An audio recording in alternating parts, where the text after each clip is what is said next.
Diamonds are really nice. When you mention the word diamonds, people's eyes light up. There are entire industries, cities, markets devoted to diamonds. The procurement, the promotion, the placement, the presentation of this element that is quite rare and that can be cut and designed to sparkle and shine. The word diamond stops people in their tracks. Diamonds are desirable. There's something that people want.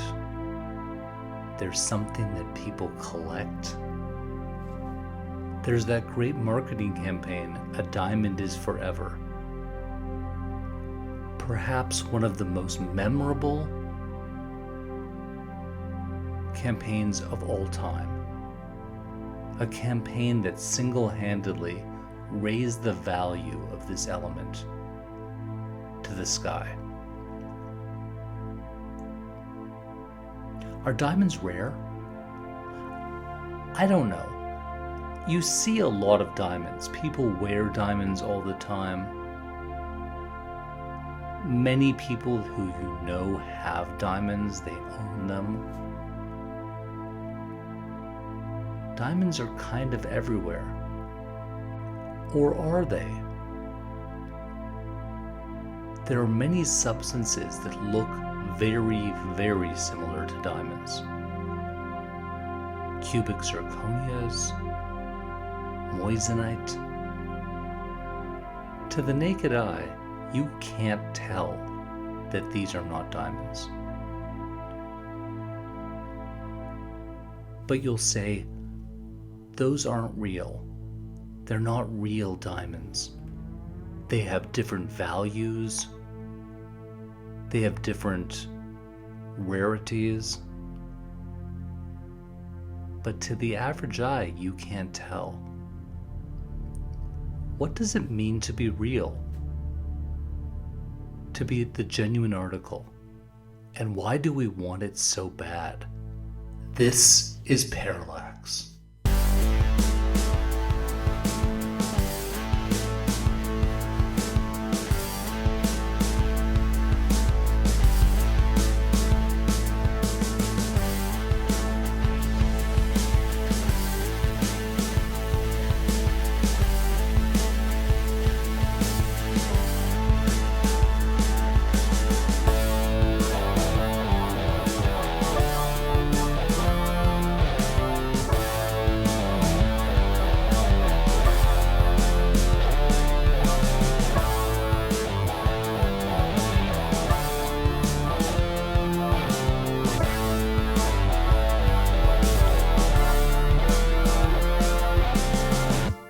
There's this restaurant that I go to that's so good.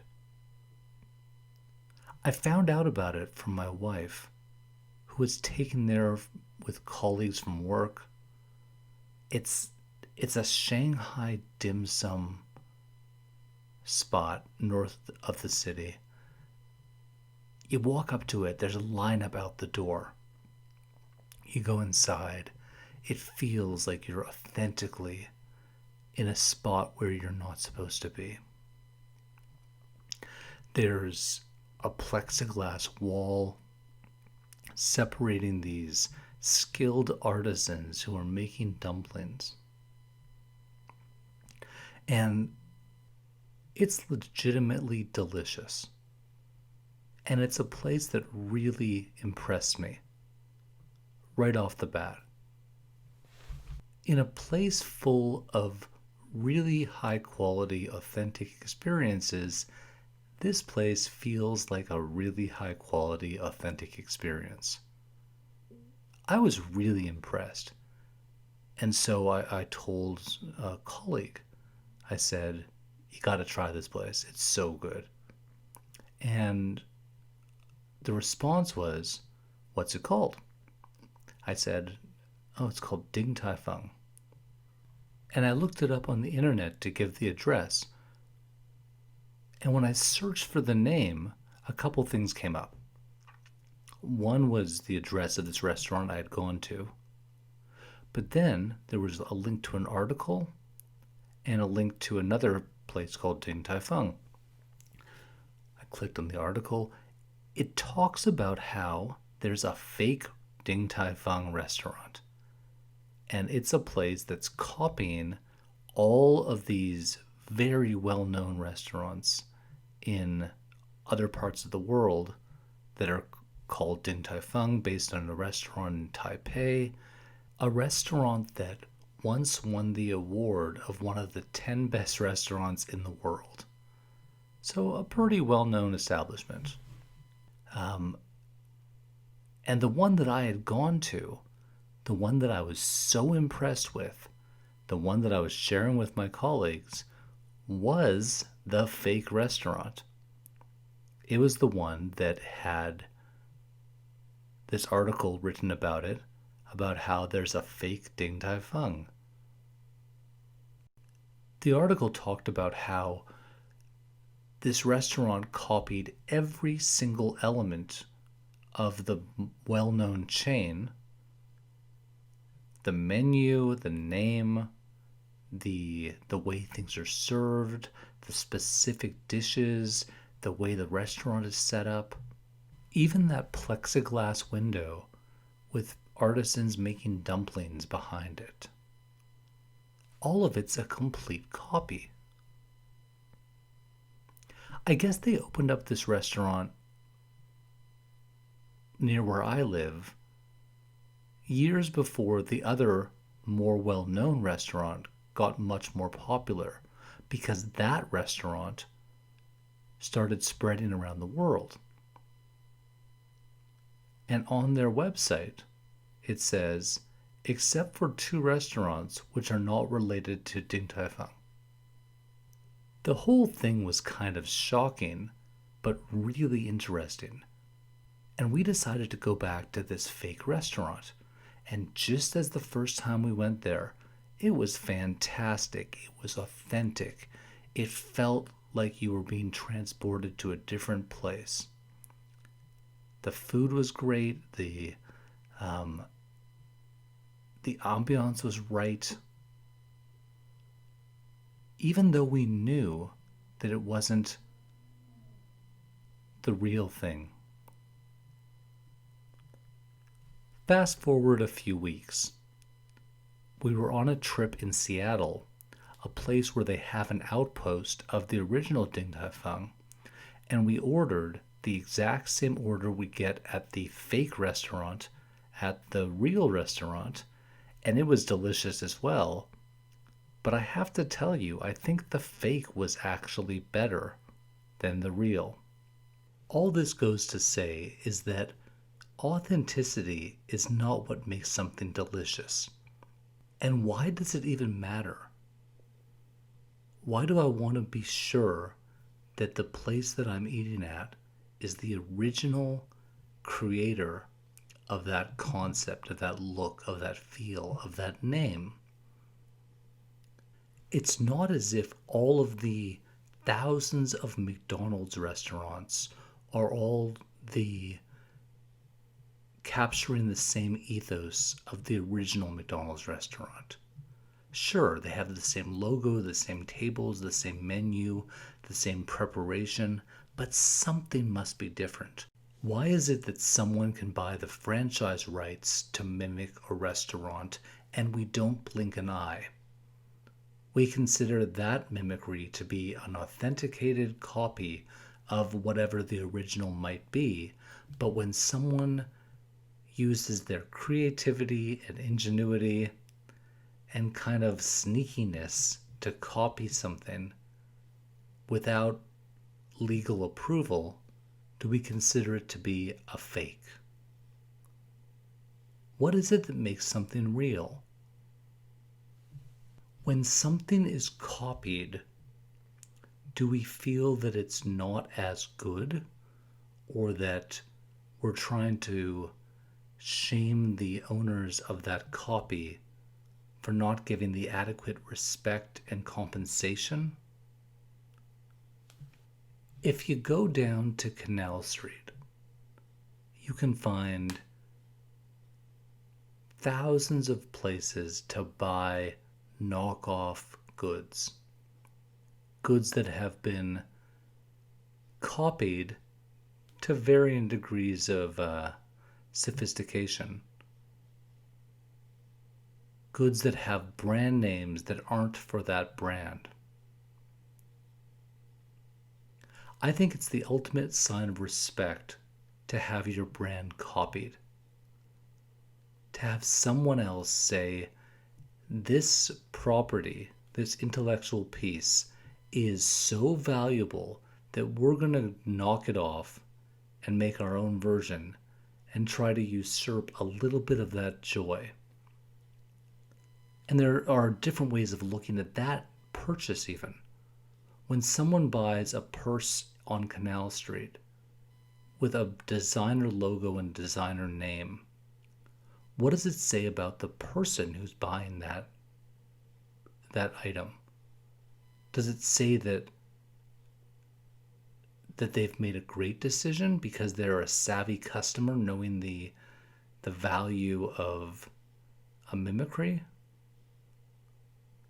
I would be shocked if anyone felt that by buying a knockoff product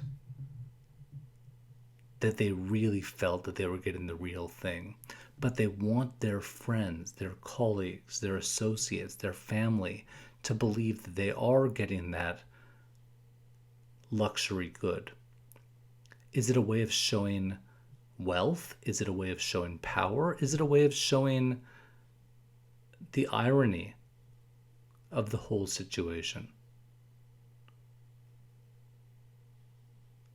There must be hundreds of thousands of people who knowingly buy knockoff goods and knowingly try to fool others around them. When I was much younger, my family used to go to Florida, and we would go to the flea markets, and I would try to find Nike sweaters. And I knew they weren't Nike sweaters, but the real ones were too expensive for my 10-year-old budget. And this was a place where I could get things that looked like the brand name Nike that could fool the other kids in my class, but that I knew wasn't. And I think also that the other kids in my class were also wearing the same knockoff pieces of apparel. I wonder if the game was to see whose knockoff was best, or to find the flaws in each copy. Was it the quality of the print, the quality of the fabric? Some of these knockoffs were really not good. Some were misspelled, some were not centered properly, some were the wrong color, some dissolved in the washing machine. I believe one of the hooded sweatshirts I bought when I was 10 years old, when I took it back home a month or two later, literally disintegrated into nothingness in the washing machine. How many people are involved in creating knockoffs? Whether it's knockoff restaurants, knockoff items of clothing, knockoff minerals. How many people make it their job to find things that are really good and make copies of them? Brands do it. How many years do cars come out that look very, very similar to other cars from other brands the previous years? Aren't those basically just knockoffs? When the Russians built a space shuttle that looked exactly like the American space shuttle, Wasn't that just a knockoff? Imitation is supposed to be the highest form of flattery. Is that really the case? I understand the legal ramifications of this. When someone takes the time to develop something that's original, unique, takes skill, takes design, they should be rewarded for those efforts. But look at the generic drug industry. Medications are extremely difficult to produce. You have to literally design molecules.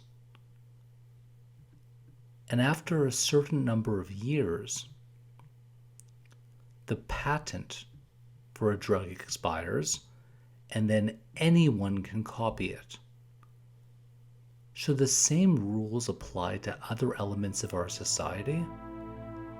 I believe after 100 years, any piece of recorded music becomes open domain, or any film becomes free to mimic or copy.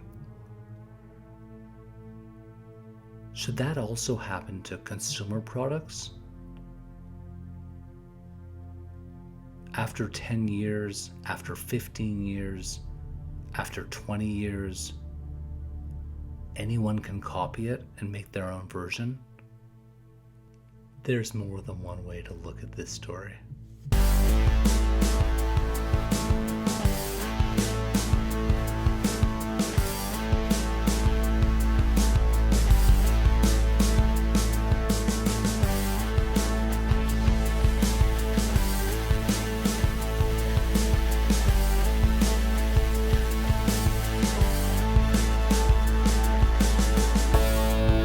Parallax is produced by TPG Media with special assistance from the world we live in.